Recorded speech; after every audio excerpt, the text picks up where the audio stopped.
말씀 나누겠습니다. 자, 오늘은 고린도후서 강의 6번째 시간입니다. 우리가 근심할 때 기뻐하는 자를 경계해야 됩니다. 이게 무슨 말이냐면 우리는 엄청 근심에 빠져 있어요. 근데 그것을 보면서 마음이 고소하고 즐거워하는 사람이 있는데 그것을 우리는 어떻게 해야 된다고요? 그런 사람은 경계할 줄 알아야 된다, 이런 말이에요. 또 우리가 기뻐할 때 막 배가 아파서 견디지 못하고 막 이렇게 웃어주는 사람이 있어요. 하하, 축하드려요. 이렇게 웃어주는 사람이 있으면 그것을 어떻게 한다고요? 경계하고 조심해야 된다, 이런 말이에요. 그러니까 기쁨은 함께 나누고 또 슬픔도 함께 나누는 그런 사람이 우리의 편이지 않겠냐. 특히 슬픔은 함께 나눠줄 수 있어요. 그러나 기쁨을 함께 나누기는 대단히 어렵습니다. 무슨 의미인 줄 아시죠? 그 전에 제가 어렸을 때는 기쁨을 나누기가 더 쉬울 줄 알았어요. 왜냐면 같이 애들끼리 어울려가지고는 즐거움이 함께 맨날 즐거우니까. 그리고 슬픔은 공감하기 어려우니까 슬픔을 함께 나누기가 더 어려울 줄 알았습니다. 근데 슬퍼할 때 적당히 슬퍼해 주는 것은 가능하지만 이 사람이 진짜 기쁠 때 함께 정말로 마음으로 함께 기뻐해 줄 수 있는 그런 사람 만나기가 나이가 들고 어른이 되니까, 저 어른 맞죠? 네, 어른이 되니까 어른이랍니다. 참고하시기 바랍니다. 훨씬 더 어렵다는 것을 알게 되었습니다. 그 남 잘 되는 꼴을 보는 것이 얼마나 어려운 일인지 우리는 그것을 먼저 알아야 된다, 이런 말이죠. 자, 여러분, 한 가족이라면 기쁨도 하나가 되고 또 한 가족의 슬픔이라면 또 그 슬픔도 하나가 됩니다. 한 가족이라면 기쁨도 함께 나누고 슬픔도 함께 나누며 함께 행복하고 함께 누리게 되는 것이 한 가족의 구성원의 기본입니다. 기본적으로 감정의 교류가 있고 그것을 공감할 수 있어야 되는데 감정적으로 공감이 안 되고 또 생각으로도 이해가 되지 않는다 그러면 그 사람이 한 가족이라고 말하기가 좀 어렵지 않겠냐, 이런 말이죠. 만약에 우리 가족인데요, 어떤 이의 기쁨은 나의 질투가 되고 또 가족 중 어떤 이의 슬픔이 나의 즐거움이 된다면 이것은 이미 가족이라고 말할 수 없고 충분히 그 둘 사이는 분리되고 있는 것입니다. 만약에 여러분이 자녀를 키우고 있는데 두 명의 자녀들을 여러분이 지나치게 프레셔하면, 지나치게 압박하고 밀어붙이면 그 두 명의 자녀가 친하게 지내기가 대단히 어렵습니다. 무슨 의미냐면 한 사람을 막 지나치게 생각하고 막 너는 잘했다 칭찬하고 높이고 나머지 한 사람은 너는 왜 언니처럼 못해? 이렇게 해서 자꾸 쥐어받고 니네 언니를 봐, 이렇게 자꾸 얘기를 하면 그 가족 중 한 사람은 당연히 여러분은 그 둘째를 잘되게 하기 위해서 이렇게 자극한다라고 여러분은 생각하고 여러분의 행동이 맞다고 판단하겠지만, 그러나 여러분은 둘 사이에서 절대로 서로 함께 연합할 수 없는 아주 깊은 골을 만들고 둘 사이를 찢어버리는 그 일을 여러분이 하고 있게 되는 것입니다. 참고로 그렇게 압박하는 것에 대단한 재능을 보이는 우리 이승숙 집사님이 자녀가 하나뿐이라는 것은 얼마나 다행인지 모르죠. 아멘? 네, 그렇습니다. 자, 여러분, 이렇게 마치 기쁨과 슬픔이 공존하고 또 슬퍼하는 일이 우리의 기쁨이 되는, 만약에 그런 사이가 있는 관계라면 그것은 원수에게나 있을 수 있는 그런 충분히 먼 관계가 되어버리는 것이고, 형제들 중에는 부모의 잘못된 교육 때문에 그리고 부모의 잘못된 처신 때문에 그렇게 되는 경우가 대단히 많이 있습니다. 오늘 말씀은 사도 바울의 고린도 교회를 향한 고백 중 자신이 고린도 교회와 하나임으로 기쁨도 슬픔도 함께 누리며 그것은 서로 사랑하기 때문이라고 밝히는 사랑의 고백이 들어있는 내용입니다. 물론 변명 안에 들어있는 내용입니다. 그런데 고린도 교회에서 바울과 고린도 교회를 갈라놓으려고 하는 자들이 있었고, 이들은 고린도 교회와 바울이 서로 사랑하는 관계가 불편함을 느끼고 또 그것이 찢어지고 바울이 미움을 받고 고린도 교회의 편을 들어주는 것처럼 바울을 미워하는 그런 일이 만들어지니까 그것을 기뻐하는 자들도 존재하게 됐다라고 밝히는 것입니다. 그들은 근심을 주는 것을 기뻐하는 자들이므로 그들이 누구인지 분별해서 설하는 당부를 하고 지금 있는 것입니다. 이처럼 바울의 사랑이 교회를 위하는 모습으로 나타나는 것을 보면서 우리는 성령 안에서 하나 된 교회와 성도의 교통함이 사랑의 연합으로 다시 서야 됨을 우리는 느껴야 될 것입니다. 말씀을 나누는 중에 많은 은혜가 있기를 예수 그리스도의 이름으로 축복합니다. 자, 오늘 말씀을 다시 보면요. 고린도후서 2장 1절에서 4절까지 내가 다시는 너희에게 근심 중에 나아가지 아니하기로 스스로 결심하였노니 내가 너희를 근심하게 한다면 내가 근심하게 한 자밖에 나를 기쁘게 할 자가 누구냐. 내가 이같이 쓴 것은 내가 갈 때 마땅히 나를 기쁘게 할 자로부터 도리어 근심을 얻을까 염려하며 또 너희 모두에 대한 나의 기쁨이 너희 모두의 기쁨인 줄 확신함이로라. 이게 무슨 말이냐면 말이 막 근심, 기쁨 막 이렇게 왔다 갔다 하니까 문장이 이렇게 길어지면 사실 우리는 이해할 능력이 없죠. 그래서 짧게 끊어서 설명했습니다. 무슨 말이냐면 바울이 있고 고린도 교회가 있어요. 근데 바울이 생각할 때 나는 고린도 교회를 너무 사랑하는 거예요. 그러니까 이들로부터 나는 내가 얻기를 바라는 것은 근심이 아니고 뭐라고요? 기쁨이라고요. 그런데 내가 지금 여기에서 가서 기뻐만 할 수가 없는 처지인 거예요. 왜냐하면 이들을 치리하고 다스려야 되는 문제가 있기 때문에, 잘못된 문제들이 있기 때문에 이들을 고쳐내야 되고 또 건강한 교회를 위해서 치리하고 다스려야 되는 그런 일들이 있어야 된다면 얘네들이 아픈데 내가 기쁠 수는 없는 거잖아요. 그렇죠? 그러니까 조금만 기다렸으면 하는 거예요. 사도 바울이. 그래서 야, 이런 문제가 분명히 있고 내가 가면 분명히 치리를 할 수밖에 없는 상황이다. 근데 나는 너희를 너무 사랑하잖아. 그러니까 지금 치리하기를 원하지 않아. 그러니까 시간을 좀 줄게. 그러니까 얼른 너희들끼리 얼른 이 문제가 있는 것을 부지런히 돌아보고 얼른 고쳐. 그러면 내가 갈 때 우리가 서로 사랑하니까 기뻐하고 즐거워하는 모습만 나눌 수 있잖아. 라고 지금 얘기한 거예요. 이해가 잘 되십니까? 성경 말씀은 이상하게 어려운 뭔가가 있어요. 그렇죠? 내가 마음에 큰 눌림과 걱정이 있어 많은 눈물로 너희에게 썼노니. 그러면 걱정과 눌림은 어떤 거예요? 교회를 향해 이렇게 안 좋은 모습으로 계속 가면 어떡하지? 라는 걱정들. 그리고 얘네들이 너무 고집을 피우고 말을 계속 안 들어가지고 내가 거기에 도착해서 결국은 치리를 할 수밖에 없도록 매를 들 수밖에 없는 상황이 된다면 너무 가슴이 아플 텐데 라는 얘기에 대한 표현입니다.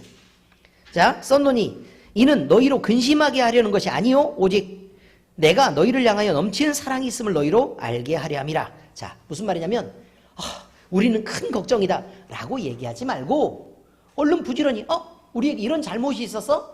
그럼 얼른 고쳐야지 라고 고쳐내버리면 너희에게 유익이 되니까 그냥 그렇게 생각해야지. 그냥 걱정하면 막 안 고치면서 막 버티고 걱정하고 이렇게 하는 거 하지 마라 라고 얘기하는 것이라 이 말입니다. 자, 성경 말씀 속에 나와 있는 여러 가지 내용 중 우리가 생각해야 될 한 3가지를 꺼내려고 합니다. 서로 이해하려면 깊은 이해와 사랑의 양보가 필요하다 라는 것이 첫 번째 이야기입니다.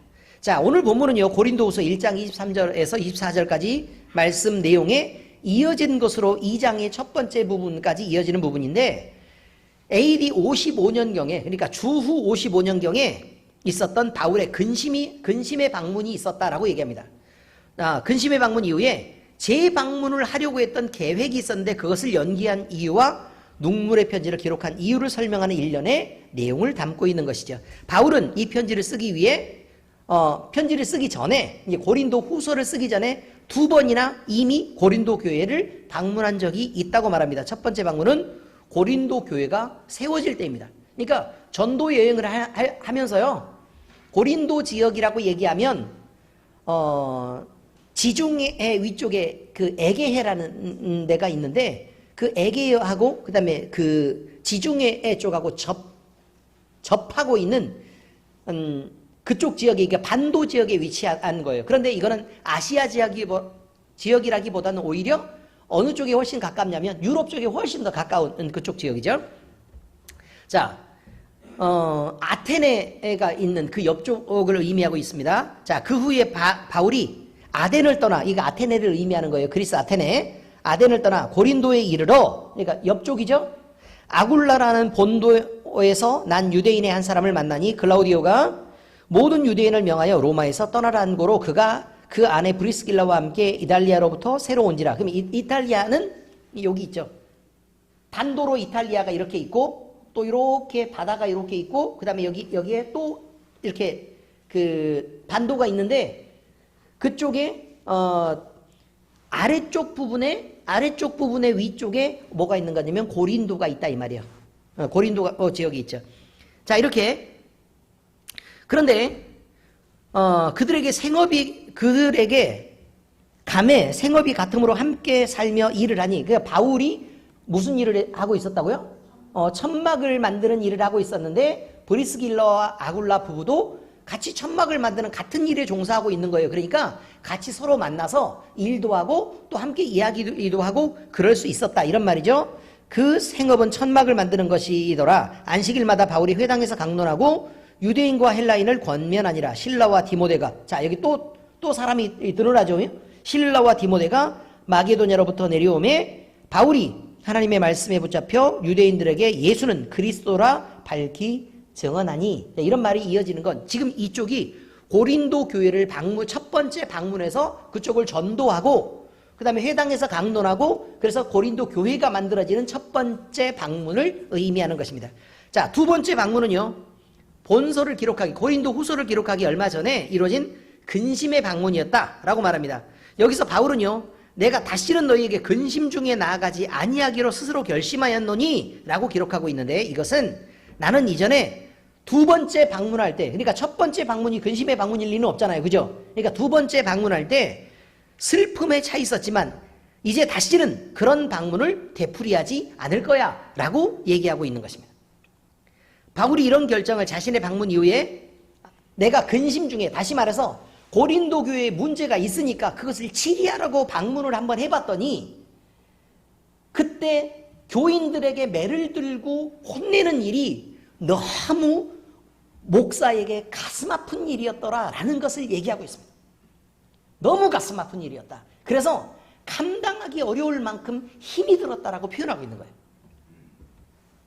그냥 혼나는 여러분은 도대체 나만 미워하고 라고 생각하고 내가 별로 잘못한 것도 없는데 맨날 나만 때려잡고 그런 식으로 맨날 나만 혼내는데 사람은 이렇게 차별해서 누구는 좋아하고 누구는 미워하고 그러는 거 아니냐라고 생각할 수도 있다 이 말이에요. 그런데 목사님은요. 말이 없을 때는 특별히 조금 목사님이 이렇게 간격을 두고 있는 것처럼 보이면 잘못이 있는 경우들이 대부분입니다. 잘 생각하시기 바랍니다. 잘못이 있는 경우가 대부분입니다. 그리고 그 잘못이 있는 경우에 혼내기 전에 생각할 기회를 주고 또 그 생각할 기회를 따라 여러분의 신앙이 돌이키기를 기다리고 있는 중입니다. 왜냐하면 고린도 교회를 방문하기 전에 사도 바울이 기다렸던 것처럼 목사도 혼내는 일은 아픈 일입니다. 의미를 아시겠습니까? 여러분이 좀 잘못한 일이 있어서 돌이키기를 바라고 이렇게 목사님이 기다리고 있는 그런 상황이 대부분인 것을 꼭 기억하셔야 됩니다. 잘못 있을 때마다 맨날 목사님이 말 많다고 항상 그때그때 막 얘기해서 혼내는 거 아닙니다. 그렇죠, 권사님? 네, 아멘이랍니다. 아멘. 자, 그렇습니다. 그래서 이렇게 바울이 다녀오니까 너무 아픈 거예요. 그래서 그거에 대해서 맨날 생각이 나는 거죠, 이제. 맨날 생각이 나. 근데 아프고 또 아프고 또 아파. 그래서 너무 아픈 나머지 내가 이렇게 문제가 있어서 그들에게 기회를 주지 않고 그때그때 찾아가서 혼내는 일은 정말 힘든 일이구나. 그래서 이번에는 좀 가지 않고 잘할 수 있도록 편지를 쓰고 기회를 한번 줘봐야겠다라고 생각해서 이 편지를 쓴 거라 이 말이에요. 의미를 다 이해를 잘 하셨죠? 자, 그 결과 더는 다치지 말기를 바랬던 그래서 더 아파하지 않기를 바랬던 사랑의 마음이 반영된 것이라고 볼 수 있다. 이런 말입니다. 사도 바울은요. 사랑으로 행할 때 형제에게 근심이 없도록 배려하라고 권면합니다. 자, 로마서 14장 15절 함께 읽겠습니다. 시작. 만일 음식으로 말미암아 내 형제가 근심하게 되면 이는 네가 사랑으로 행하지 아니함이라. 그리스도께서 대신하여 죽으신 형제를 네 음식으로 망하게 하지 말라. 네, 무슨 말이냐면요. 음식을 먹는 것은 여기서는 그냥 뭐 먹고 마시고 그냥 일반적으로 그러는 게 아니라 고린도 지역 자체가 우상 숭배가 너무 많이 있으니까 그 우상을 숭배하고 나서 밖으로 나오는 그 제사 후의 제물이 너무 많은 거예요.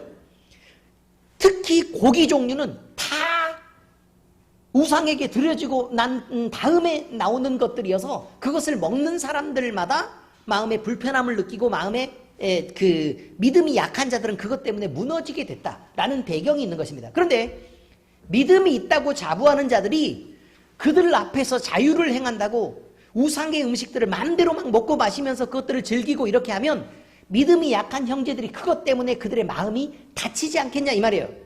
그러니까 믿음이 약한 자들을 배려하지 않고 자유인이라고 마음대로 행동하는 그것은 네가 권리를 지나치게 많이 행사하는 거라 이 말이에요.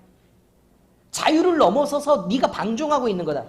자유는 네가 상대를 배려할 만한 책임을 질 수 있을 때까지 네가 자유를 누리지 그 이상의 자유를 하나님이 허용한 적이 없다라고 얘기하는 것입니다. 믿음이 약한 지체를 돌보는 것은 당연히 마땅한 일입니다. 그리고 먼저 행동하기 전에 믿음이 약한 지체를 살피려고 하면 그가 어떤 상황에 있는지 그리고 어떤 마음을 품고 있는지 또 어떤 생각을 갖고 있는지 이렇게 잘 살피고 이해하고 그래서 더 많이 배려해야 된다라고 말하고 있는 것입니다. 근데 말을 하라는 얘기가 아니라 그냥 잘 살펴보라고 얘기하는 것이죠. 자, 고린도전서 3장 1절에서 2절 이렇게 말합니다. 함께 읽을까요? 시작. 형제들아 내가 신령한 자들을 대함과 같이 너희에게 말할 수 없어서 육신에 속한 자 곧 그리스도 안에서 어린아이들을 대함과 같이 하노라.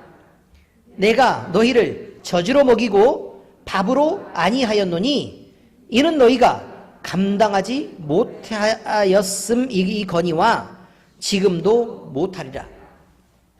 그러면 고린도 교회에게 보내는 첫 번째 편지에서 무슨 얘기를 하고 있었어요? 너희는 지금 현재 믿음이 너무 약해서 내가 아는 수준으로 너희에게 얘기를 하고 그냥 내가 아는 경험으로만 너희에게 말하면 너희는 이걸 견디기가 또는 받아들이기가 쉬울 거다 어려울 거다. 어려울 거다. 그러니 내가 부드러운 것으로 또 너무 심하지 않은 것으로 너희에게 이렇게 공급해서 가르치고 있는 중이야 라고 얘기하고 있습니다. 바울이 이런 일에 모범을 보이고 있었고 고린도 교회에 대해서도 역시 같은 모범을 보여 가르쳤다고 기록하고 있습니다. 그러므로 우리 역시 서로를 교회 안에서 이해하려고 하면 상대를 잘 살펴보고요. 깊은 이해와 사랑의 양보가 필요하다는 것을 우리는 알아야 할 것입니다. 자, 두 번째. 근심이 기쁨이 되고 기쁨이 근심이 되는 관계는 원수지간입니다. 이게 분명히 알아둬야 합니다. 그런데 어떤 상대 또는 어떤 관계에 있어서는 그 상대가 잘 되는 것이 탐탁지 않고 오히려 상대가 잘 되는 것이 마음 상하는 경우도 있음을 우리는 잘 알고 있습니다. 우리 역시 그런 못난 마음을 충분히 품고 있는 사람인 것이 분명합니다. 아멘? 참 속상하긴 하지만 속으로는 아멘이 되죠. 네, 말로는 그렇게 어렵지만 그 상대는 분명히 나와 사랑의 관계로 맺어진 사랑하는 사람이 아니라는 것만은 확실합니다. 성경에도 이런 관계가 등장합니다. 시편 73편 1절에서 3절에 자 함께 읽겠습니다. 시작. 하나님이 참으로 이스라엘 중 마음이 정결한 자에게 선을 행하시나 나는 거의 넘어질 뻔하였고 나의 걸음이 미끄러질 뻔하였으니 이는 내가 악인의 형통함을 보고 오만한 자를 질투하였음이로다. 무슨 말이냐면 다윗이 보니까요 악한 사람이 너무 잘 되는 거예요. 너무 잘 돼요. 하나님을 모르고 하나님과 막 원수진 사람처럼 이렇게 행동을 하는데 그 사람들이 형통한 것을 보고 내가 믿음에 있는 것이 오히려 더 창피하고 문제가 되는 거죠. 이런 상황을 보면서 무슨 생각을 했냐? 악인의 형통함, 또 오만한 자가 막 거만하고 막 잘난 척하고 이런 사람들이 막 잘 되는 것을 보면서요 내가 미끄러질 뻔하였고 또 거의 넘어질 뻔했다 라고 얘기합니다. 어디만 보니까 이런 일이 벌어지죠? 세상이에요. 세상적인 가치와 기준으로만 보니까 그럴 뻔했었다. 물론 뒤편에 가니까 뒤편으로 보면 하나님이 있음으로 인해서 내가 받는 또 다른 더 풍요롭고 완벽한 축복들에 대한 얘기가 나오지만 어쨌든 처음 편에 보니까요. 악인들과 나는 같이 서기가 어렵다라고 지금 얘기하고 있는 것입니다. 이 관계는 서로 사랑하는 관계가 아니고 서로 위해주는 관계도 아닙니다. 아끼고 배려하는 관계도 아니고 서로를 향하여 형통함을 보고 질투하는 관계인데 분명히 서로 미워하는 원수 관계인 것이 분명하다 이런 말입니다. 그런데 사도 바울과 고린도 교회예요. 고린도 교회가 서로 사이가 나빠지는 것처럼 가는 것을 보고 왜? 혼내니까 자꾸 불평하고 화낼 거 아니에요. 그죠? 또 말을 안 들으니까 바울도 신경질 날 거 아닙니까? 그죠? 이렇게 무너져가고 있다라고 생각하는 거죠. 그런 것들을 보고 즐거워하며 기뻐하는 자들도 존재했습니다. 바울은 이런 자들을 인식하고 구별해서 경계해야 된다라고 말하고 있습니다. 바울 자신은 고린도 교회를 향해서 나는 기쁨이 되고 싶어 라고 말합니다. 고린도 교회는 또 바울을 기뻐할 수 있게 되기를 바랐습니다. 무슨 의미냐면 보세요. 여러분이 자녀가 있습니다. 자녀가 있어요. 자녀가 있는데 나는 힘이 있고 돈이 있어요. 애들은 별로 뭐 지금 현재의 상태에서 지금 답답하기 이를 데 없는 애들이 지금 자라고 있는 중입니다. 무슨 말을 해도 잘 듣지도 않고 태도를 보니 막 이렇게 그런 식으로 하다가는 뭐 나중에 넌 도대체 밥벌이는 하고 살까? 이런 걱정을 하면서 자꾸 이렇게 속상해가지고 잔소리를 막 이렇게 퍼붓는단 말이죠. 그런데 그럼에도 불구하고 내가 사랑의 관계잖아요. 자녀를 사랑하잖아요. 그러면 무슨 마음이 드냐면 잔소리를 하다가요. 애 눈치를 보면서 살짝 멈춥니다. 아닌가요? 살짝 멈춥니다. 근데 멈추는 게 뭐냐면 이승숙 집사님 말에 따르면 애가 무서워서 라고 표현하고 있지만 사실은요. 나도 사랑하는 너에게 이쁨 받고 싶어입니다. 감정을 상하게 해서 제가 나를 멀리하면 어떡할까라는 두려움이 있는 것이라고 그 말이에요. 의미가 이해되십니까? 그러니까 그것이 무서워서지 그냥 얘 자체가 무서워서라는 뜻은 아닙니다. 그래서요. 부모가 되면 자식에게 나이가 들면 더 좋은 말을 해줄 수 있을 것처럼 보이지만 나이가 점점 더 들어가죠. 그러면 말이 점점 줄어들 수밖에 없습니다. 왜냐하면 애는 점점 힘이 있어져 가고 나는 점점 힘이 떨어져 가기 때문에 그렇습니다. 그리고 그것이 내게 불만이 되느냐? 아니요. 기쁨이 됩니다. 나는 사라지고 너는 흥하는 것. 그래서 너는 흥해야 하겠고 나는 어떻게 된다고요? 점점 가라앉아야 그것이 복이 되는. 그래서 그것을 하나님 앞에서 감사함이 되는 그런 관계들이 있다 이 말입니다. 내가 가라앉아도 기쁘니. 네가 더 나아졌으니까. 이것을 사랑의 관계라고 지금 얘기하고 있다 이런 말이죠. 그러므로 여러분 우리 역시 서로를 이해하고 또 사랑하는 관계라면 깊은 이해와 사랑의 양보가 꼭 필요한 것입니다. 자녀와 나의 관계를 잘 생각해 보시면 어쨌든 이것을 더 많이 이해할 수 있습니다. 자, 이제 세 번째입니다. 근심이 기쁨이 되고 기쁨이 근심이 되는 이거 아닌데요. 자, 세 번째입니다. 하나님의 뜻을 거스르면 교회와 성도에게는 근심이 된다고 얘기합니다. 무슨 뜻이냐면 사람 각자는요. 자기가 옳다고 하는 생각들을 얼마든지 내세울 수 있습니다. 그리고 그것은 내 경험에 비추어 보아서요. 다른 사람이 말하는 것이 분명히 틀리고 내가 갖는 생각이 분명히 맞을 수도 있습니다. 그런데 자기의 방법으로 화평을 제시하고 하나님의 뜻을 묻지 않는 그런 경우에 신앙적인 결단을 했다고 해도 나중에 문제가 하나 둘씩 점점 생겨나는 것을 우리는 봅니다. 왜냐하면 우리는 모두 죄인이고 우리의 이성은 완전하지 않고 우리 모두 다 얼마만큼의 편견을 갖고 있고 또 상대에게 문제를 일으킬 만큼의 적당한 만큼의 고집과 남이 인정하지 못할 만한 어떤 죄성들에 대해서 우리는 충분히 물들어 있기 때문에 그렇습니다. 그러므로 우리는 먼저 생각해야 될 것은 성경이 얘기하는 것처럼 모든 사람이 죄인이라고 얘기해서 우리의 이성이 또는 우리의 감정이, 우리가 있는 인격이 온전히 우리의 것으로 전체를 다 맡겨놓아서 우리에게 너 모든 것을 설계하고 네가 모든 것을 책임져라고 얘기하면 우리가 설계했던 대로 그대로 가보아도 우리는 온전히 자녀를 키울 능력이 없고 또 우리의 인생의 미래를 온전히 설계할 능력도 없고 사람의 갖은 똑똑함으로 다 얘기를 해봐도 우리는 우리의 건강 하나마저도 스스로 책임질 능력이 없다는 것입니다. 하나님의 뜻을 묻지 않고 행동하는 경우는 큰 실수를 부릅니다. 그래서요, 지금 우리 교회에 나와서 자녀를 다 키우고 나와서 지금 우리 교회에 다니고 계시는 여러 성도님들의 경우만 봐도 목사님, 내가 그 전으로 돌아가서 예수님 믿는 그때로 돌아가면 하나님의 지혜로 내가 엄청 많이 양보하면서 자녀를 온전하게 키울 수 있었을 텐데 그 부분이 지금 제일 아쉬워요 라고 얘기하시는 분들이 대단히 많이 있습니다. 맞죠? 그런데 여러분, 예전으로 돌려보내잖아요? 똑같습니다. 왜냐하면 나는 여전히 그때로 돌아가도 그만큼 자신 있을 것이고 그만큼 고집 피울 것이며 그만큼 잔소리를 해야 될 것이고 그만큼 자녀를 괴롭힐 것입니다. 비슷합니다. 엄청 중요합니다. 고린도 교회는요, 바울이 보낸 편지를 받았었습니다. 그런데 그들은 순종하지 않았습니다. 우리 애들이 말 잘 안 듣는 것과 너무 비슷합니다. 그래서 아예 말을 못하게 해요. 편지를 받고 자신들이 잘못되어 있다는 것을 그들은 충분히 그리고 구체적으로 깨달았을 것입니다. 그런데도 그들은 지금 그들이 누리고 있는 죄의 영역을 양보하고 포기할 의지가 전혀 없었습니다. 왜냐하면 지금 가진 즐거움들이 좋았었거든요. 세상적인 것들이.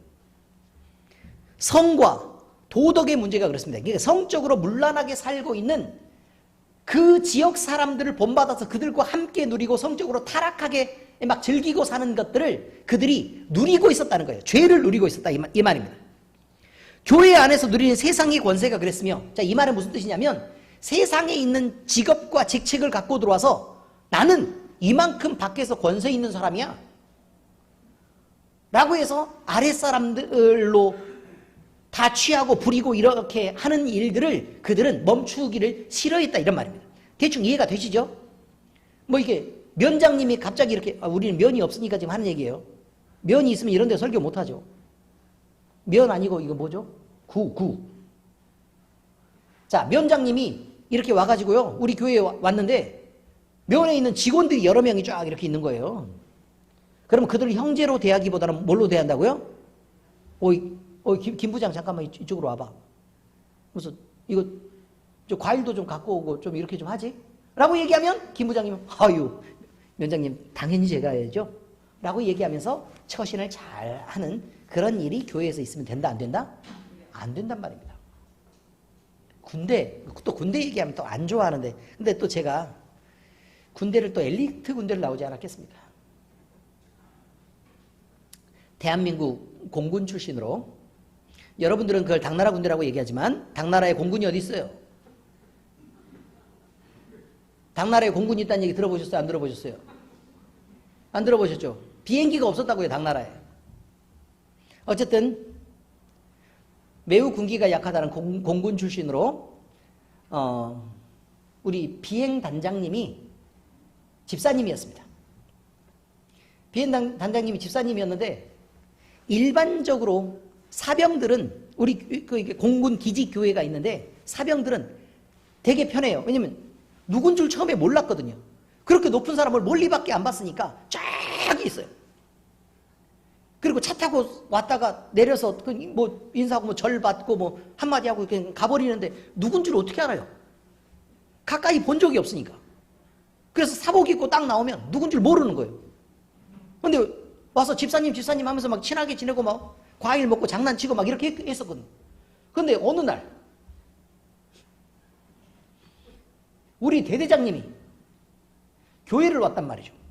교회를 왔는데 아니 우리랑 막 친하게 지내고 막 농담하고 막 이렇게 막 함부로 하고 그랬던 집사님 보고 사색이 돼서 못 움직이는 거예요. 그 집사님이 비행단장님이었던 거예요. 깜짝 놀랐어요. 근데 그 집사님이 교회에서 그러지 말라고. 그냥 왜 그래. 애들하고도 이렇게 친하게 잘 지내는데. 그리고 그래서 자기를 너무 어려워하니까 그 장교들하고는 같이 안 지내는 거예요. 안 지내고 맨날 난 비행기 지원하고 있는, 항공기 지원하고 있는데 전투기 지원을 해야 되는데 아니 갑자기 별이 쭉 이렇게 별차가 이렇게 와요. 그래가지고 고개를 쑥 내밀면서 정정아 잠깐만. 아니 비행기 지원해야 된다고요. 비행기 지원해야 된다고. 그러니까 좀 기다리세요. 이렇게. 이해됐어요? 무슨 말인지? 그렇게 얘기하는 걸 보고 우리 중대장님과 대대장님은 제 앞에서 꼼짝을 하지 못했습니다. 그렇게 친하게 지내는데. 또 언젠가는요, 겨울에 크리스마스가 지났는데 이렇게 직장 사열이 이렇게 있어요. 이렇게 쭉 한 바퀴 돌아보는 거. 근데 왔는데 갑자기 힘들다 라고 얘기하면서 정정아 잠깐만 이리 와봐. 이렇게 같이 이렇게 앉아서 요즘 신우회는 좀 어떠냐? 교회에 돌아가는 얘기인 거예요. 신우회는 좀 어떠냐? 찬양 인도할 때 뭐가 필요한 건 없어? 이게 쭉 얘기를 이렇게 하고 있다가 우리 중대장님한테 다 나가고 이제 중대장님 한 명이 있는데 그 라면 좀 2개만 끓여와봐라. 그러니까 라면을 그 정도였습니다. 이해가 되십니까? 군대는 그렇게 가는 것입니다. 여러분, 왜 제가 이런 얘기를 하냐면 하나님의 자녀라는 신분이 그렇다는 것입니다. 하나님의 자녀라는 신분이 그렇다는 게 세상에 어떤 그 권세를 갖다 놓고도 하나님의 자녀라는 권세를 가진 것에 대한 그것이 이렇게 대단하다는 것입니다. 아니 비행 단장 얼마 있다가 떠나는 건데 뭐가 도대체 문제란 말이에요. 우리가 특별히 잘못하지 않는 이상 특별한 문제가 생기지 않습니다. 그저 우리는 친하게 지냈고 그냥 군 기지교에서 뭐 찬양도 하고 그래야 되는데 요즘에 군대가 너무 빡빡해가지고요. 너무 힘들어요. 라고 얘기했더니 그러면 내가 점호 빼줄까? 이러자고요. 군대에서 점호를 빼면 어떻게 됩니까? 말이 안 되는 거죠. 근데 빼줬어요. 그리고 밖에 막 이렇게 휴가도 없이 막 이렇게 있었을 그때에도. 근데 지금 20년 넘었으니까 지금 신고하시면 안 됩니다. 유튜브에 올라가가지고 이렇게 추적하면 곤란합니다. 그런데 갑자기 막 급하게 막 이렇게 온 거예요. 와가지고, 야, 니네 중대장 어딨어? 제가 어떻게 알아요? 모르죠. 중대장 어딨어? 나 바빠. 그러더니 중대장님을 막 찾아가지고 헤매더니 휴가증을 끊어왔어요. 갑자기 제 휴가증. 뮤지컬이 있는데 그거 보러 가자. 그래서 저뿐만 아니고 4명 휴가증 끊어가지고 1박 2일로 휴가증 끊어가지고 이게 자기가 알아서 비행 단장님이 찾아가지고 우리 신우에 그래서 광주 거기 극장 나가서 뮤지컬 보고 그렇게 왔습니다. 짜장면 먹고. 여러분, 그런 특별한 권세들이 있다는 것입니다. 성경 말씀으로 얘기할 때는 그냥 눈에 졸음이 가득하다가 군대 얘기가 그렇게 재밌어요? 여러분, 그런데 우리가 이제 이런 생각을 해야 됩니다. 사랑, 그 사랑의 관계, 또 우리가 우리의 신분을 분명히 알고 있었을 때 우리가 누릴 수 있는 그 권세와 능력들. 근데 이것은 군인이면 군대에 속해 있기 때문에 사실은 그러면 안 되잖아요. 그런데 성도는요, 사탄의 손에서 예수 그리스도의 보혈로 값을 지불해서 벗어나 있는 것입니다. 그런데 그 안으로 들어가서 괴롭힘을 당하고 있는 그런 상황을 보고 하나님이 그래서 안 된다고 얘기하는 것입니다. 너희는 거기 있으면 안 돼. 이렇게 나와가지고 영화롭게 그렇게 살아야 되는데 넌 여기 군대 제대했는데 왜 여전히 거기 안에서 벗어나지를 못하는 거야. 라고 얘기하는 것입니다. 여러분, 우리가 누리고 있는 죄의 영역, 이런 것들을 양보하고 또 그것을 포기해내지 않는다면 우리는 여전히 어둠 속에 살게 됩니다. 그럴 의지를 갖고 우리는 우리 자신의 의지를 갖고 그걸 벗어나려고 해야 됩니다. 그래야 죄도 벗어나고 하나님 품에서 누릴 수 있는 그 행복과 평안을 마음껏 누릴 수 있게 되는 것입니다.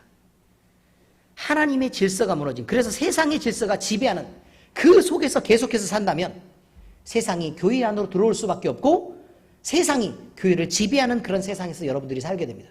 그럼 되겠습니까? 자, 여러분, 이런 결과가 이어진다면 교회의 순결함이 무너집니다. 진리는 어둠과 섞여 그 빛을 잃어가게 됩니다. 고린도 교회가 그랬습니다. 교회는 갈급한 영혼의 목마름과 갈증을 채워줄 수 없게 됩니다. 더 이상 교회는 교회가 아니기 때문에 그렇습니다. 상실한 마음은 점점 하나님을 잃어가고 세상에서 상처받은 영혼은 그저 버려져 아픈 그대로 고통받으며 살 수밖에 없습니다. 우리는 더 이상 하나님의 능력을 가진 능력 있는 교회가 아닙니다. 하나님의 뜻을 거부하고 진리의 길을 따라 걷지 않는 교회는 그저 고통 속에 살 수밖에 없고 사도와 교회 그리고 거룩함을 지키는 성도들에게 큰 근심이 될 수밖에 없었습니다. 그것이 바로 고린도 교회의 상황이었습니다. 자, 이제 성경 말씀을 적용하겠습니다. 우리에게 적용하겠습니다. 자, 첫 번째, 권면이나 충고를 하고 싶습니까? 그렇다면 상대의 상황을 고려하고 배려한 후에 할 수 있는 것입니다. 바울 사도는요, 고린도 교회와 성도들을 진심으로 사랑했습니다. 또 그들에게 가까이 가기를 원했고 그들을 도와주고 싶었습니다. 그래서 바울은 당장이라도 그들에게 달려가 어려운 상황을 내가 도울 수 있어야 될 텐데 라는 생각을 갖고 있었습니다. 그러나 그는 성급하게 움직이지 않았습니다. 이것이 중요합니다. 성급하게 움직이지 않았다. 그것은 안정적으로 잘 서 있던 칭찬받을 성도들을 위해서 그런 것이 아니라 아직 죄 가운데서 결단하지 못하고 위험에 처해 있던 또 세상에 한쪽 발을 담그고 교회의 나머지 한쪽 발을 담그고 있는 양다리 걸친 사람들, 그런 위험한 지경에 처해 있는 성도들에게 돌이킬 기회를 주기 위함이었습니다. 우리 주님이신 예수님은요, 그 모범을 잃은 양의 비유를 통해 말씀을 해주셨습니다. 자, 누가복음 15장 3절에서 7절까지 찾았죠? 시작. 예수께서 그들에게 이 비유로 이르시되 너희 중에 어떤 사람이 양 100마리가 있는데 그 중에 하나를 잃으면 99마리를 들에 두고 그 잃은 것을 찾아내기까지 찾아다니지 아니하겠느냐? 또 찾아낸즉 즐거워 어깨에 메고 집에 와서 그 벗과 이웃을 불러 모으고 말하되 나와 함께 즐기자. 나의 잃은 양을 찾아내었노라 하리라. 내가 너희에게 이르노니 이와 같이 죄인 한 사람이 회개하면 하늘에서는 회개할 것 없는 의인 99으로 말미암아 기뻐하는 것보다 더하리라. 여러분, 이게 양 100마리가 있습니다. 그 중에 99마리는 무리로 뭉쳐있고 한 마리가 지 맘대로 떨어져 나가서 그냥 위험에 빠져 있는 그런 상황이 됩니다. 들판에 가면 여러분 혹시 동물의 왕국 이런 거 본 적 있습니까? 동물의 왕국? 동물의 왕국을 보면 세렝게티 초원, 그 다음에 뭐 사바나 이런 데 나와요, 안 나와요? 나오죠. 그러면 누와 톰슨 가젤 뭐 이런 애들이 막 이렇게 뛰어다니는 거 보이시죠? 여러분, 근데 옆에 사자가 웅크리고 있습니다. 숨어서 살금살금 다가갑니다. 그죠? 그래서 그걸 둘러쌉니다. 그러다가 누가 갑자기 불을 뜯다가 번쩍 들고 이렇게 쳐다봅니다. 이해가 되십니까? 그죠? 그러더니 갑자기 뛰기 시작합니다. 그런데 무리에서 떨어져 나온 한 마리가 있습니다. 그 놈이 건강한 놈이냐 약한 놈이냐는 전혀 관계가 없습니다. 사자는 누구를 공격하죠? 떨어져 나온 놈을 공격하게 됩니다. 그런 뜻입니다. 이해가 잘 되시죠? 맨날 텔레비만 봤으니까. 자, 여러분, 이렇게 양도 99마리가 있고요. 한 마리가 떨어져 나오면 99마리가 있는 쪽에 늘 목자나 개가 이렇게 늘 있는 것입니다. 그 다음에 한 마리 있는 쪽에는 보호자가 없습니다. 그러니까 당연히 들짐승들이 누구를 노리죠? 그 한 마리 있는 놈을 노리기 때문에 늘 위험에 빠지게 된 것입니다. 자, 그래서요, 목자는 99마리를 두고 그 71마리가 위험에 빠지지 않도록 부지런히 찾아서 그를 구해 오려고 하는데, 그를 잃어버린 양을 찾은 기쁨이 99마리, 가만히 있는 99마리, 그러니까 99마리가 밖에 나갔다 들어왔다는 뜻이 아니에요. 우리 집 속에 그냥 있어서 99마리가 젖도 짜서 주인을 기쁘게 하고 털도 막 벗겨내면서 자 이거 입으세요 라고 얘기해서 기쁘게 하고 그렇게 막 즐거운 표정을 이렇게 지으면서 매해서 기쁘게 하는 그런 것보다 죽을 그놈을 살려내는 기쁨이 훨씬 더 크지 않겠냐 이 말이에요. 99마리가 나갔다가 들어왔다는 뜻이 아니라 이 말이에요. 99마리가 내 품에서 이런저런 일로 나를 즐겁게 해주는 그것보다는 저놈을 찾은 기쁨이 훨씬 더 크지 않겠냐라는 말을 하는 것입니다. 그러므로 잃은 양 한 마리를 찾는 것이 중요하다. 다시 말해서 위험에 빠진 그를 구하는 게 중요하다는 얘기를 지금 말하고 있는 것입니다. 왜냐하면 쟤는 목숨에 위태로운 상황이고 얘네는 그냥 잘 지내는 애들이니까. 의미가 이해되셨습니까? 그렇습니다. 여기서 함께한 안전한 양 99마리는 안정되게 교회 안에서 생활하는 문제없는 성도들을 가리킵니다. 그리고 잃어버린 양 한 마리는 무리를 떠나 위험에 빠진 성도를 가리키는 것입니다. 우리 주님은 교회 안에 있는 양들을 사랑하지만 무리를 떠나 위험에 처한 양이 혹시나 잘못된 일을 만나지 않을까 늘 노심초사하고 계신다는 말입니다. 이것이 주님의 마음입니다. 나가면 죽습니다.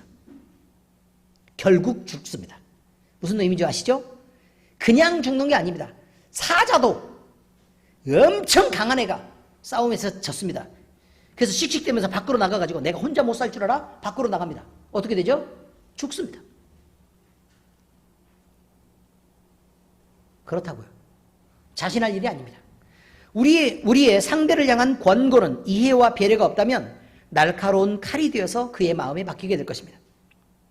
그 칼은 마음을 찢고 상처내며 더 크게 목숨을 위협할 수도 있는 것입니다. 여러분이 충고할 때요. 그냥 그가 살짝 놀라는 것처럼 제가 그랬어요? 그럼 제가 고쳐야죠. 라고 얘기하고 넘어가면 내가 말을 참 잘했다. 여러분은 그렇게 착각할 수 있습니다. 그러나 그렇지 않습니다. 그 말을 들은 사람은 마음에 크게 상처가 나고 그리고 그것들을 고쳐내기 위해서 대단히 많은 노력을 해야 합니다. 여러분은 가볍게 던진 말이지만 말을 받는 상대는 그렇지 않을 수 있다는 것을 고려해야 된다. 이런 말입니다. 이것은 아주 친한 사이에서도 마찬가지입니다. 난 늘 그렇게 해왔는데 그럼 늘 잘못했다는 뜻입니다. 항상 해왔던 대로 그 사람한테 나는 그렇게 말했는데 이번만 무슨 특별하게 상처 입은 척해? 라고 얘기하면 안 된다 이 말이죠. 왜요? 늘 상처를 입으면서 참아왔던 것입니다. 잊지 말아야 합니다. 나보다 신앙이 훨씬 좋은 겁니다. 자, 그러므로 우리의 도움으로 형제자매가 작은 상처를 치료하고 온전하게 되기를 바란다면 우리는 그의 입장에서 충분히 살피고 이해하고 배려하는 태도를 취해야 됩니다. 말은 그 다음에 해도 늦지 않습니다. 나 같으면 그렇게 안 하고 나 같으면 이렇게 할 텐데 라고 가볍게 하는 말, 이런 식의 태도로 성급하게 말해버린다면 그 말은 상대에게 충분히 상처로 다가갈 수 있음을 우리는 공감해야 합니다. 이제부터는 말 대신 따뜻한 눈빛으로 안아주는 그런 태도를 취할 수 있어야 합니다. 디모데전서 1장 16절 함께 읽겠습니다. 시작. 그러나 내가 긍휼을 입은 까닭은 예수 그리스도께서 내게 먼저 일체 오래 참으심을 보이사 후에 주를 믿어 영생하는 자들에게 본이 되게 하려 하심이라. 여러분, 주님이 우리를 참아내셨습니다. 그러므로 우리는 참고 또 참는 것이 맞습니다. 히브리서 12장 3절에 말합니다. 너희가 피곤하여 낙심하지 않기 위하여 죄인들이 이같이 자기에게 거역한 일을 참으신 일을 생각하라. 누굴 생각하라고요? 주님을 생각하라 이 말입니다. 두 번째 이야기입니다. 우리는 주의 마음을 살피는 자들이 되어야 합니다. 우리는 자기 마음도 제대로 모르는 경우가 많습니다. 그런데 남의 마음을 어떻게 그렇게 잘 아는 것처럼 행동하고 또 잘 안다고 그렇게 자부를 하시는지 이해할 수 없습니다. 바울은 자신이 하나님의 공의를 내세워 모질게 처신할 수 있는 사람이라는 것을 잘 알고 있었습니다. 그러니까 늘 옳은 것만 고집해왔던 사람이라는 걸 알고 있었다 이런 말이죠. 바울은 제2차 전도여행을 준비하면서요 1차 전도여행에서 중간에 들어왔었던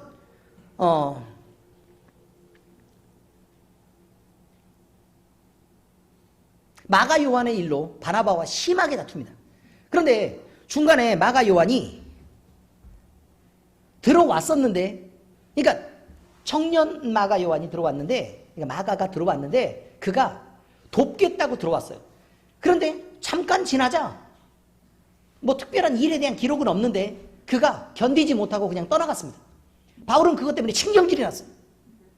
아니 중간에 가려면 오질 말든지 왔으면 끝까지 견디고 뭐 긴 여행도 아닌데 끝까지 견디고 우리랑 같이 해주든지. 근데 잠깐 왔다가 막 헌신할 것처럼 이렇게 왔다가 중간에 떠나버렸다 이 말이에요. 그런데 나중에 2차 여행을 준비하려고 보니까 다시 바나바가 마가 요한을 데리고 가자는 거예요. 그러니까 바울이 어떻게 생각했어요? 신경질이 난 거죠. 대충 이해가 되셨죠? 그래서 난 절대 걔 못 데리고 가. 걔 중간에 왔다가 걔 중간에 가버렸잖아.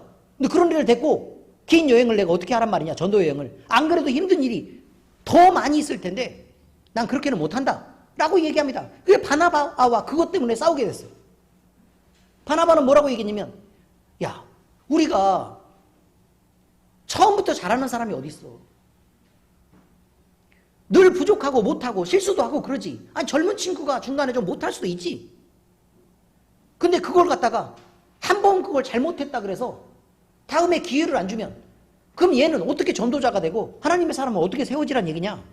하나님이 그에게 하시는 일을 믿자 라고 얘기를 한 거예요. 근데 바울은 그렇게는 안 된다. 주의 일에 헌신하려면 온전히 헌신을 해야 된다. 자, 1번과 2번 바울과 바나바 중 누가 맞아요? 예? 둘 다 맞아요. 그래서 그 앞쪽에 보면 하나님이 그 둘을 갈라서 복음을 퍼뜨리기로 작정하셨다라는 부분이 나와요. 의미를 아시겠죠? 그래서 그런 일들이 벌어지게 된 거라 이 말이에요.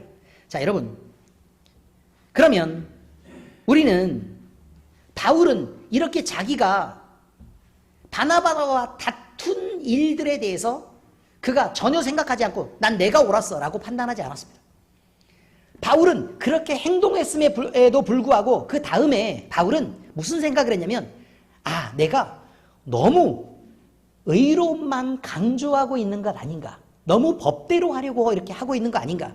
그 전에 내가 율법으로 모질게 사람들을 죽여갈 때 스데반이 그 죽은 일이나 아니면 다메섹으로 믿는 성도들을 죽이러 갔던 그런 일들도 내가 그렇게 모질었기 때문이 아니냐라는 부분에 대해서 스스로 대단히 많이 생각한 것처럼 보입니다. 예수님은 수많은 용서를 말씀하셨습니다. 그것은 우리가 아무리 완벽하려고 노력해도 결국 완벽할 수 없기 때문이며 결국 용서받지 않고 성령 하나님의 도우심 없이는 구원에 이를 수도 없는 존재라는 것이 확실하기 때문에 그렇습니다. 로마서 8장 26절 같이 읽겠습니다. 이와 같이 성령도 우리의 연약함을 도우시라니 우리는 마땅히 기도할 바를 알지 못하나 오직 성령이 말할 수 없는 탄식으로 우리를 위하여 친히 간구하시느니라. 이게 무슨 말이냐면 우리가 아무리 성령 충만하다고 해도 성령 하나님이 우리를 돕지 않아서는 결국 우리는 제대로 아무것도 제대로 할 수가 있는 입장이 아니라 이 말입니다. 만약 우리 각자에게 선한 열매와 그것을 통한 구원을 요구하셨다면 우리 모두는 모두 멸망할 수밖에 없는 존재입니다. 예레미야 7장 13절 같이 읽겠습니다. 시작. 여호와의 말씀이니라. 이제 너희가 그 모든 일을 행하였으며 내가 너희에게 말하되 새벽부터 부지런히 말하여도 듣지 아니하였고 너희를 불러도 대답하지 아니하였느니라. 보세요. 하나님이 말씀하셔도 우리는 듣지도 않고 아무리 불러도 대답도 안 했다고요. 그런 존재가 우리라 이 말입니다. 그러면서도 우리는 우리의 관념에 사로잡혀서 우리가 옳은 척 계속하고 있다 이런 말입니다. 그러므로 우리는 은혜 속에서 모두의 구원을 이루시기를 기뻐하시는 주님의 마음을 이해해야 됩니다. 그 마음의 사랑을 알고 이해할 때 우리는 주님의 뜻 안에서 행동할 수 있기 때문에 그렇습니다. 자, 이제 세 번째 이야기입니다. 죄와 사람은 분리해서 생각할 줄 알아야 합니다. 구분해야 합니다. 이것은 매우 어려운 일입니다. 그러나 반드시 잊지 말고 우리가 지켜야 될 일입니다. 잘 듣고 요거 하나만큼은 우리가 꼭 해줘야 됩니다. 모든 사람은 죄인입니다. 그것은 구원받은 나를 포함하여 모든 사람을 가리키며 예외는 있을 수 없습니다.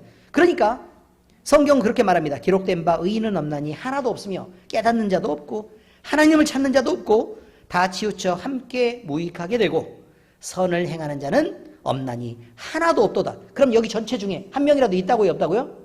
적어도 목사님은 괜찮지 않을까? 돼요, 안 돼요? 안 된다 이 말이에요. 모든 사람이 죄를 범하였음에 하나님의 영광에 이르지 못했다라고 고백합니다. 성경은 그렇습니다. 사도 바울 역시 자신이 죄인이며 아직도 육체에 속하여 온전히 자유로울 수 없음을 늘 괴로워하고 있었습니다.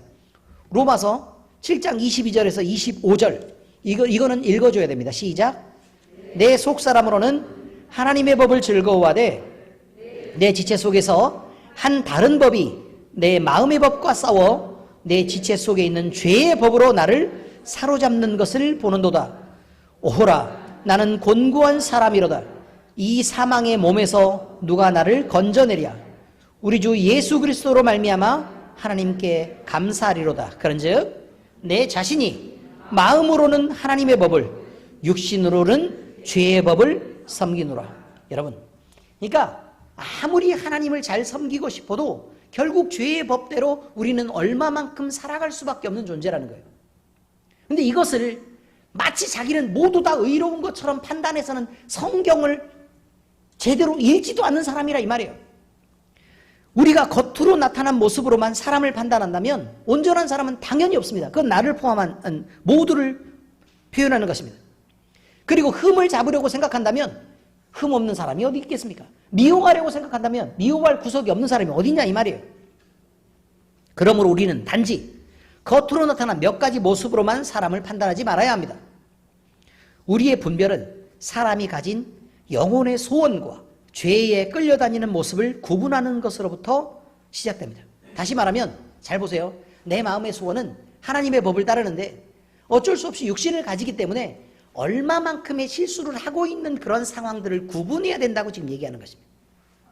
다시 말하면 사람이 죄를 지을 수 있으나 그 죄를 싫어하고 아파하는 사람이 있고, 반면에 죄를 지은 것을 느끼지 못하거나 또는 그 죄를 당연한 것으로 알고 내 이익을 위해서 죄의 정도는 범해도 괜찮다고 판단하는 사람이 있다는 것입니다. 그래서 죄를 아파하지도 않고 또 양심에 찔림도 없는 그런 사람이 존재한다는 것입니다. 만약에 전자라면 그의 영혼은 죄를 피할 소망이 있지만 후자는 죄를 피하거나 하나님을 받을 소망이 전혀 없는 자입니다. 그러므로 우리는 이것을 생각해야 합니다. 사람과 죄는 구분해서 보아야 하는데 하나님을 향한 마음의 소원이 있고 그를 향해 다가가는 사람이 실수한다면 우리는 그를 기다려줄 줄 알아야 합니다. 그러나 죄를 사랑하고 죄를 좋아해서 하나님의 곁을 떠나려고 하고 스스로 죄를 선택하고 있다면 그것은 용서받을 수 있는 일이 아닙니다. 이것을 구분해야 합니다. 만약에 여러분 가까이에서 어느 누군가가 하나님을 향한 소원이 있음에도 불구하고 여전히 죄 가운데 있고 그리고 그것을 아파하고 있다면 여러분 그를 기다려줄 줄 알아야 합니다. 그러므로 우리는 사람과 죄를 구분해야 합니다. 죄의 소원이 없는 자가 그의 약함을 인하여 죄를 범할 때 그의 약함을 곁에 있어서 도와줄 수 있는 사람들이 되어야 합니다. 힘을 보태야 합니다. 죄를 지는 사람과 그 죄의 소원을 동일한 것으로 성급하게 판단해버리면 하나님의 구원의 계획을 망치는 일에 내가 도움을 주고 있다는 사실을 우리는 알아야 합니다. 참고 돕는 일은 어렵지만 가치가 있습니다. 꼭 우리가 해야 하고 우리가 할 수 있는 일이고 꼭 우리는 해야만 하는 일입니다. 그러므로 죄와 사람은 반드시 구분해야 합니다. 오늘 우리는 바울사도의 고민을 통해 우리가 성도들을 바라보아야 될 태도에 대해 점검하였습니다. 엘림교회 모든 성도들은 말로 성급하게 충고하기 전에 다른 사람의 상황과 마음을 충분히 고려하고 참아주며 기다려주고 주님의 마음을 본받아 사랑과 용서로 자신을 채워가고 죄와 사람을 구분하여 도울 사람을 도와줄 수 있는 그런 성도가 될 수 있기를 주의 이름으로 축복합니다. 기도합니다. 살아계신 아버지 하나님 감사합니다. 바울 사도는 고린도 교회를 무척이나 사랑했지만 사랑하기 때문에 그들을 혼내기보다는 그들이 스스로 잘못을 돌이킬 수 있도록 참아주고 기다려주는 것을 선택하였습니다. 이것은 바울 자신이 아파하지만 신앙 안에서 했던 결단이었고 그것은 하나님의 뜻이기도 했습니다.